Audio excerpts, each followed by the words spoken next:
WWE's backstage reaction to Jacob Fatu has been revealed, plus a top international talent could be about to make their AEW debut, and we have an update on Bryan Danielson's AEW retirement. It's all in the Cultaholic wrestling news right now. Jacob Fatu, the Samoan werewolf, has been a force of gosh darn nature when it comes to SmackDown, the Bloodline, and WWE in general. Been a big fan of his work. And WWE are as well, aren't they? Yeah, so this comes from PW Insider, who say WWE is thrilled with Jacob Fatu's recent work on WWE programming. One source has said that he brings a true element of danger to the show, and I think that is almost an understatement, I feel like, because when he comes out, his mannerisms, the ferocity of which he executes his moves, his facial expressions, like every single thing that he does is just so on point. And I think in that tag match, sad that DIY lost the tag team titles, absolutely, but I think at the end of that match where he just like powers out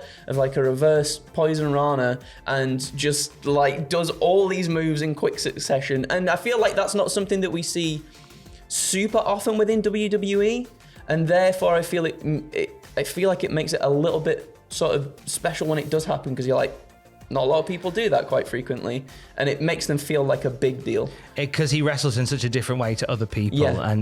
I genuinely feel, because there's been lots of talk about sort of why it's taken this long to get Jacob Fatu as part of the story, but he's here now, and he's in the best shape of his career, and he's doing some of the best work I've seen him do, certainly. And there's a part of me that thinks that, if he had come along maybe a year sooner, I think he'd have passed Solo Sikoa.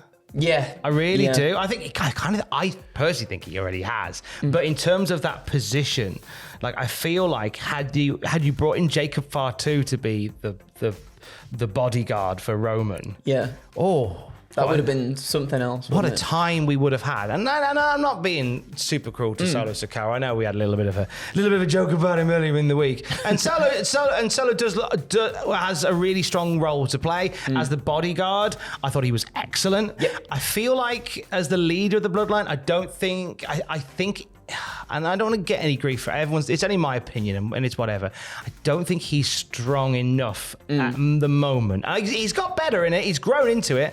I personally don't think he's as good as he could be. I mean, again, we've spoken about it so many times. It's difficult shoes to fill, isn't it? And really, I feel like difficult. I feel like his role maybe was more to be there to elicit the reaction from fans to want Roman even more and push this big babyface turn. And I think he's done a tremendous job in that role. Yeah. Now that Roman Reigns has come back, we could definitely see some things play out on TV that puts him into this more sort of dangerous position, maybe more manipulative, like Roman Reigns was back in the day with the Bloodline stuff as well. Maybe we finally see him, since Roman has come back, maybe we finally see him sort of go that trajectory a little bit more. Okay. I'm willing to. I'd rather be happy than right. I always say that. I'd love for Solo to prove me all wrong in the weeks to come. But backstage, people are very, very happy with Jacob Fatu and the business he's doing, and they should be. An update on TNA for you. Bound for Glory is on the way. A location has been decided for TNA's premiere show of the year. Fightful Select reporting that Detroit is planned as the location for Bound for Glory. It'll mark, I think, I'm trying to think if they beat. Yes, it's the first. It was 2006 they came and did Bound for Glory before. Yeah, I remember reading that, and apparently, what one was that? That was I think the main event was a title versus career match between Sting. Was it Jeff Jarrett? It might have been my boy Jeff Jarrett. It might have been best friend Jeff Jarrett. Could have been. It could have been Sting and Jarrett. I mean, if you say Sting and Jarrett is the main event of a TNA pay-per-view, there's a strong chance that you're going to get that right. Probably. You're near the avenue there. There were a lot of rumours about where this could end up. I'd certainly heard rumours about it being in the UK. I'd heard rumours about it going to New York City. But Detroit's a really strong place to hold it. They've got a good stronghold in Detroit of TNA. And great fans as well. Really great fans. Wrestling fans in general in Detroit are really cool. Regarding the future of the company with the UK, Fightful Select also add that 2025 could see TNA travel back to the UK. And it'd be lovely to see them back. Yes. I think that see them go and doing more international dates, I think is exciting for them, but I'm aware that they're kind of in this position where They're not trying to grow too beyond their means.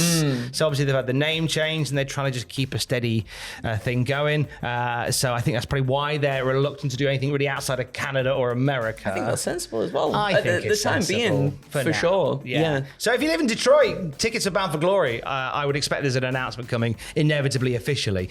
Meanwhile, closer to us, AEW All In is on the horizon from Wembley Stadium, and it looks like a top star from the UK could be making their debut for AEW in and around there. Yeah, so yesterday, Rev Pro champion Michael Oku shared a video compilation of interviews where the discussion has been around him appearing at AEW All In 2024, sparking speculation that could be a possibility. Fightful Select's Corey Brennan has an update saying Oku and Amira are suspected for the Cardiff Dynamite taping on August 21st and AEW All In at Wembley Stadium on August 24th, and there is a possibility of Oku wrestling one or both shows. As of today, we've not heard of any deal being offered to Oku or Amira. You can't go wrong with Michael Oku and Amira on your card. They are fantastic. I mean, I'm excited if that is the case. We were speaking in the previous news video about the Casino Gauntlet match coming back. We were. Do you reckon that would be a place for him to pop up in? I could see Michael Oku having a lovely time in the Casino Gauntlet match at Wembley Stadium. I could see him getting a feature position